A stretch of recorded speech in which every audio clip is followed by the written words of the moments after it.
هر ګام چې اخلي هدف ته ګوره، دوکه دې نکړي د سترګو توره، دوکه دې. دا رقم دا کوډګران څه دي؟ دا د غیبو خبرې چې معلوموي، د دې په خبرو باندې به یقین نه ساتي، ځکه خیر او شر، مرګ او ژوند دا د الله په لاس کې دی.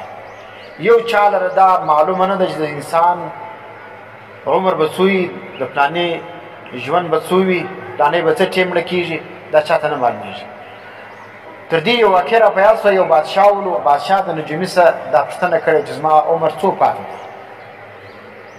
هغه نجومي ورته ویلي وو، هغه کوډګر ورته ویلي وو ستا د عمر مثال 10 کاله پاتې دی. نو بادشاه چې خو جاهل ولو، په دا نه پوه چې مرګ او ژوند د الله په لاس کې دی. لکه دا عام خلک چې اوس دي قسمتونه، دا څوک په میټوګانو معلوموي، څوک یې په چش معلوموي، څوک یې به د تورانو ښځو معلوموي.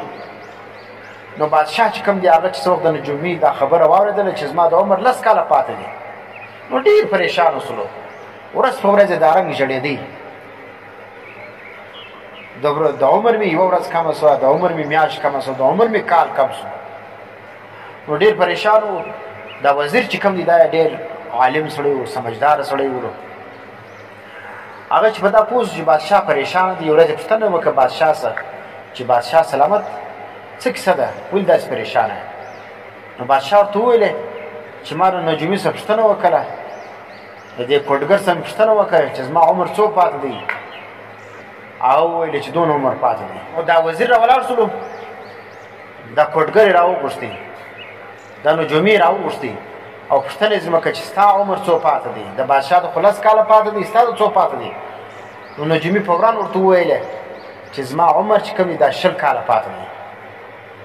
دا خبره چې واورېدله وزیر، نو دستي یې توره راواستله او د نجومي څټ یې پرې کړله. څټ چې یې پرې کړله، نو بادشاه ته یې وویلې چې ته څه وویلې؟ ویل زما 20 کاله پاتې دی. چې انسان ته د خپل عمر پته نه وي، هغه ته به د بل عمر څه پاتې دی. خپل په باره کې ویل 20 کاله پاتې دی، ستا په باره کې ویل چې 10 کاله دې پاتې دی. لیکن د داسې دروغجانو خلکو په خبرو باندې اعتماد مه کوه.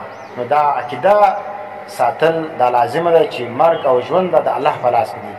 د انسانانو ته د یو چا مرګ نه معلومېږي، مه د یو چا څخه د خپل قسمت په باره کې پوښتنه کوه چې زما قسمت څه رقم دی. نه په لاسو قسمتونه معلومېږي، نه په لکیرو باندې د انسانانو قسمتونه معلومېږي چې دا به دونه اولاد وي، دا دونه نکاح کېږي او دونه ژوند وي، دونه رزق وي.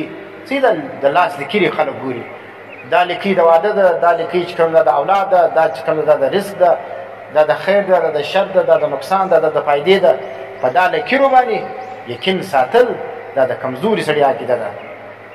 مسلمان سړی چې کوم دی هغه پر دا لکیرو باندې اعتماد نه ساتي. الله پاک موږ له قرآن استولی دی، پکار دی چې موږ په قرآن باندې او د نبی اسلام په هدایت باندې عمل وکړو. که چیرې په لکیرو باندې د انسانانو قسمتونه معلومېدلی، نو نبی اسلام او صحابو به موږ ته دا راښوولي وی چې په پلاني